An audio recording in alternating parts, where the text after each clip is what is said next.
I now call upon the members whose names have been received for the participation in the discussion. मंत्री जी को नहीं कराने पहले, मंत्री जी का नहीं करना। श्री नरेश बंसल।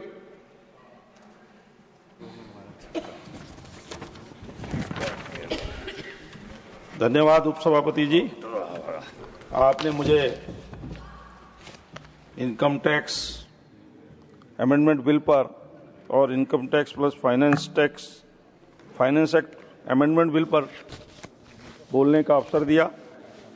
मैं अपने नेतृत्व का इसके लिए धन्यवाद देता हूं कि उन्होंने मुझे इस पर अपने विचार रखने का अवसर दिया।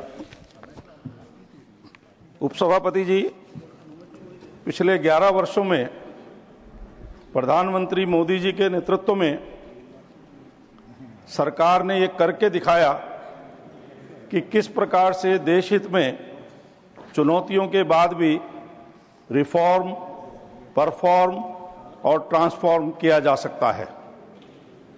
हमने 1,500 से ऊपर पुराने कानूनों को समाप्त किया। देश की प्रगति के लिए 2047 के संकल्प को पूरा करने के लिए जो जो चुनौतियां आई, उन सबको धीरे धीरे समाप्त करते जा रहे हैं। उसी में ये 1961 का इनकम टैक्स एक्ट भी, जिसमें आज संशोधन बिल लाया गया है, मैं इसके लिए माननीय मंत्री जी का भी आभार व्यक्त करता हूं कि उन्होंने व्यापार जगत में, आर्थिक जगत में इजी बिजनेस डूइंग की एक परंपरा खड़ी की है। पुराने कानून में जो इनकम टैक्स एक्ट 1961 था, उपसभापति जी, 47 अध्याय और 819 धाराएं थी, जिसकी जगह अब 23 अध्याय और 536 धाराएं ही रह जाएंगी। डिजिटल टैक्स, विवाद निपटान और डाटा एनालिटिक्स में टैक्स बेस बढ़ाने जैसे प्रावधान किए गए हैं। नई कर व्यवस्था में बेसिक छूट सीमा 3 लाख की जगह 4 लाख होगी। सेक्शन 87A के तहत कर छूट की सीमा 25,000 से 60,000, 75,000 के स्टैंडर्ड डिडक्शन के साथ 12 लाख तक आय कर मुक्त है। इससे जहां इंडिविजुअल टैक्स पेयर को सुविधा होगी, वहीं व्यापार जगत में भी व्यापार में आसानी होगी। वित्त मंत्री जी ने जो नया आयकर कानून लाया है, उससे व्यापार करने में आसानी होगी, निवेश का नया और सरल रास्ता खुलेगा। आयकर मामले में सरकार सख्ती की जगह सहयोग बढ़ाने का इरादा रखती है।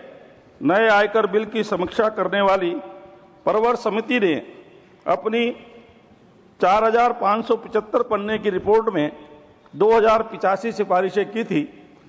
हमारे लगभग सभी को इसमें स्वीकार कर दिया गया है। इस प्रकार व्यापक रूप से जनता का और विचारों को इसमें समावेश किया गया है। यह आर्थिक जगत में जहां 12 लाख रुपए तक का छूट मिली है, वहीं जिनकी और कोई आय नहीं है, केवल रेंटल इनकम है, उनको तो 17 लाख तक की आय पर कोई टैक्स नहीं है।